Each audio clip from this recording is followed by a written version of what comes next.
Hey K-Poppers, and welcome back to Hallyu. Well, the time has finally arrived. Today we are talking about my bias group, the one and only April. We'll start with their rookie era and some of the crazy journeys that brought them to their debut, and then we'll see how their early reality content really set them apart. Next, we'll look at how the girls continually evolved and proved they were well-rounded all-stars, and talk about their back-to-back breakout songs as they mastered their craft. And finally, we'll talk about how their time as a girl group all came crashing down in heartbreaking fashion this past year. Before we get started, I want to quickly thank Hallyu's honorary producers. If you want to show off your bias group here, share your pics in weekly videos, and join a vibrant Discord community with watch parties, custom emoji, and more, all you need to do is support Hallyu on Patreon. So, April's story begins near the start of 2015 when DSP Media revealed they'd be debuting a brand new girl group later that year. The meaning of the name April is kind of like quantum mechanics. There's a bunch of different interpretations and they're all officially correct. The main meaning is that it's made up of A and Pril, A meaning the best girl group and Pril in Korean meaning lovely girls. But there is another set of meanings in alternate names, because there's also this idea of April being fresh like the spring month that it is and them spreading as rookies. This is seen by their mascot Sawori, a seedling whose name is how you say the month April in Korean. This idea of sprouts also ties into a third nickname for the group, which is Apple, a condensed short form of April. This one is also tied to their fandom name, which is Fineapple, pronounced pineapple in Korean and represented by that fruit. Oh, and by the way, whatever Sawori is on, I'll have what they're having. That mascot is off the rails. Now back to the actual story. As the date drew closer for debut, we got individual member teasers of members jumping on a trampoline to reveal their lineup one by one. April's original lineup included these 6 members: Somin, Jaewon, Yena, Naeun, Hyunju, and Jinsol, and I do want to briefly discuss Somin before we get any further. As you may know, I've actually done an entire deep dive on Somin already because April was not her first kick at the idol can. Somin started her singing career in a hybrid Japanese-Korean girl group under DSP Media called Purity, which debuted with the song Check It Love. After that group's promotions were halted, Somin was one of 7 contestants on the Kara project, which if she had won would have landed her in the legendary girl group Kara, but she came in second, not first.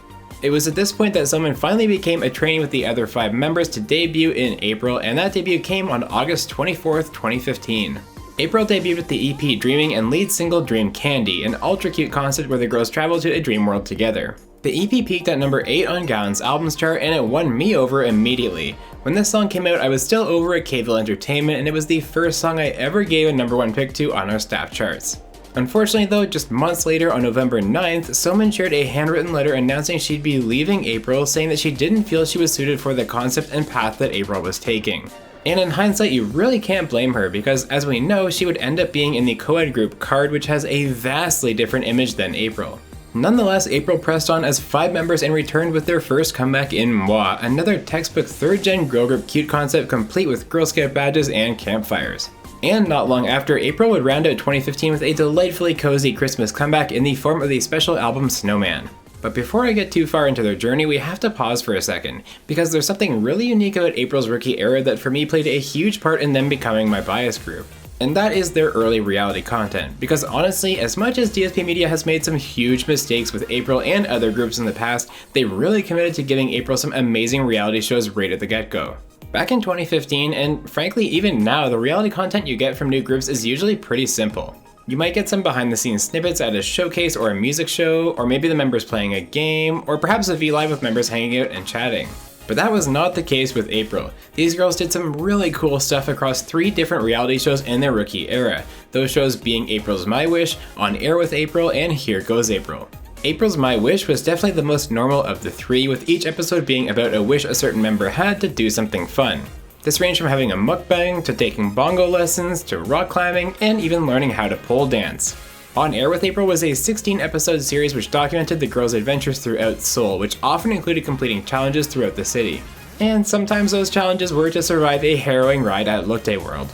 There's also some great episodes where they head to other cities like Daegu for their own showcases and make a day out of it exploring the outdoors. But by far my favorite series is Here Goes April, because on it the girls did some crazy stuff you would never expect from a rookie reality show. Throughout its 20 episodes, some of the things that April did included going mudding with some ATVs on a beachside trail,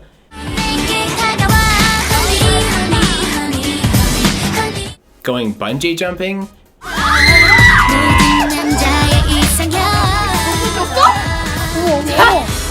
having a fall camping trip including a spooky haunted house visit, 어디로 갔는지 알려주셔야죠.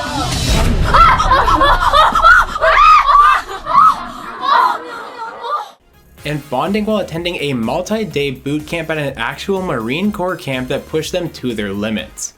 알겠습니다. 도 준비. 자, 준비됐습니까? 자, 정상이동. So as you can imagine, this is a big reason why April became so special to me, because over the course of their first year, not only did they form close bonds as they experienced so many wild things together, but as a fan, you really got to know each member's personality and how they are in real life so well thanks to all that reality content. Now, in April of 2016, the group came back with the song Tinkerbell, which was another beautifully well done cute concept portraying the girls as fairies in an enchanted forest. It was also around this time that Jin Sol joined the show Girl Spirit as its youngest contestant, where she gained invaluable experience that helped her become the amazing vocalist that she is today. For me, the highlight of her time on that show was her duet with Choi Hyun-jun when they sang the song Appreciation.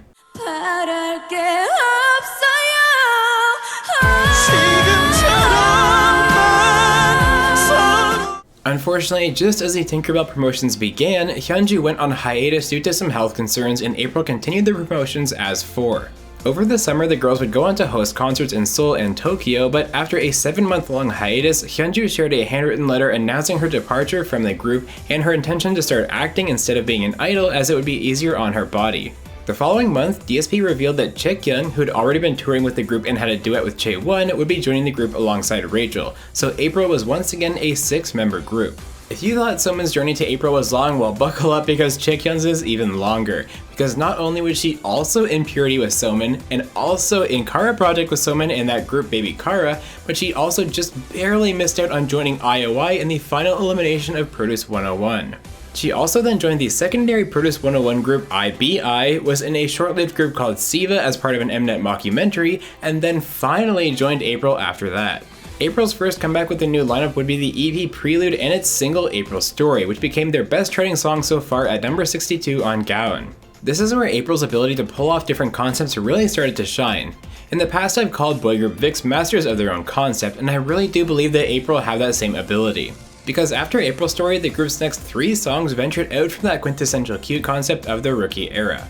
This started with the song Mayday, which was much more of a high-energy, fun song and featured some really well-executed camera work. Then it was their comeback Take My Hand, where the girls put on their G-Friend hats and gave us a great, more mature concept, complete with Jinsol's homage to the sideways Yuju power note near the end. And in 2018, the girls did it again by coming back with a much more mature and elegant image in the gorgeous MV for The Bluebird off of the EP The Blue. In my view, April really proved over their sophomore years that they were an excellent, balanced group, a set of 6 all-rounders that could do just about anything and do it well. And that ability would lead to their breakout with their next comeback in October of 2018. That's because their next release was the EP The Ruby and the lead single Oh My Mistake. First off, this entire album is spectacular, and for me it remains April's best addition to their discography. But the title track, wow, I mean, I know I'm biased, but it is not an exaggeration to say that this song has kind of a cult following. It was such a divergence not only from April's previous concepts, but from girl groups in general at the time. This song and MV are oozing with 90s aesthetic, from the VHS intro, to the magazine sequences, to the split screen phone conversation, and everything else in between. And this song is so unique. The way each section of the song is arranged, the way it subverts your expectations and breaks from traditional structure at parts, and the overall composition make it just incredible. This is the gold standard for any future creepy cute concept on top of being a spectacular song. Unfortunately, DSP did DSP things, and aside from their Japanese single OAO in January of 2019, April would not get any comebacks for over a year. Thankfully, outside of their music, the group and its members had been building up more of a following, especially with regards to Naun's acting and modeling career. So when April finally did return on April 22nd, 2020 with the EP Da Capo and the song La La La La, they made waves. This song was again a fascinating departure from previous comebacks, showing once again the group's versatility.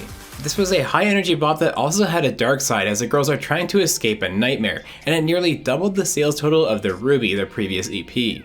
After following that up with a summer repackage including the song Now or Never, things were finally looking up for April. They had been gaining serious momentum in sales, their artistry was shining as bright as ever, and they were punching way above their weight with the Korean public. Just how much were they doing so? Well, let's have a little fun with this using the Korean Business Research Institute's Girl Group Brand Reputation Rankings for January 2021. Which of these girl groups do you think April was above on that reputation list? Dreamcatcher? Lovelyz? Luna? Red Velvet, A-Pink, Uju Sonya, or Girls' Generation? Well, it's actually a trick question because April was above all of them. Seriously, in January 2021, April was the 10th most respected and positively viewed girl group in the eyes of the Korean general public. Here is the full list, which shows you the kind of company April was keeping at the time. Along that same vein, here is the ranking for individual girl group members in that same month. Naeun is 11th, ranking higher than several members of Twice, Girls' Generation, aespa, G-Idol, Red Velvet, and others. After 5 years of hard work, the girls were finally on their way up, maybe even dreaming of that elusive first music show win. And then, disaster happened. As we all know, in early 2021, K-pop was flooded with bullying scandals from anonymous online posters and netizens accusing various idols of various bullying in their past. This was widespread and included members from Luna, 17, G-Idol, ITZY, and several other popular groups. One such claim was made by someone purporting to be the brother of former member Hyunju. His allegations were that contrary to what Hyunju wrote in her letter at the time, she left because of other members bullying her in the group, even saying at one point that she was suicidal. Now, I'm not going to dive deep into the nuances of each lawsuit. First of all, because I'm not a lawyer, and second of all, because much to my dismay, this situation is still far from actually being resolved in the court system. The only two things that have come out of court decisions so far are that 1, Naeun has been cleared of any alleged bullying by another online netizen involved in that situation, and that 2, Hyunju's personal emotions and diary entries are not objective enough for member Chaewon to win a defamation lawsuit, especially given how close all the parties and witnesses are to Chaewon. Taking a step back though, this whole saga completely derailed the group's momentum, and despite there being no proven claims, netizens rushed in to hypocritically bully the group and harass the members into the dungeon. And on January 28, 2022, the inevitable heartbreaking news arrived. April had officially disbanded, with Chaewon also leaving DSP Media just last week. As many of you know, this news hit me pretty hard, and I actually took a 1-week hiatus to process the news myself. I'm sure you're starting to see why this really is so heartbreaking for a fan who followed them from the beginning. Of course, at a surface level, there's the aspect to this that April were ramping up and becoming popular, just to have that snatched away by unproven allegations, which is truly devastating. But there's also the history. As I've talked about a lot in this video already, April had a ton of early content with Hyunju and Somin both. I'm talking tens of hours of reality shows where you see the members for who they are in crazy situations, and from where I'm standing, there is absolutely nothing in there that suggests the members are toxic or ganging up on anyone. In fact, on the show On Air with April, the group visits Chaewon's house and enjoys a homemade meal made by Chaewon's mom, who would later refute Hyunju's claim that there were any problems in the group.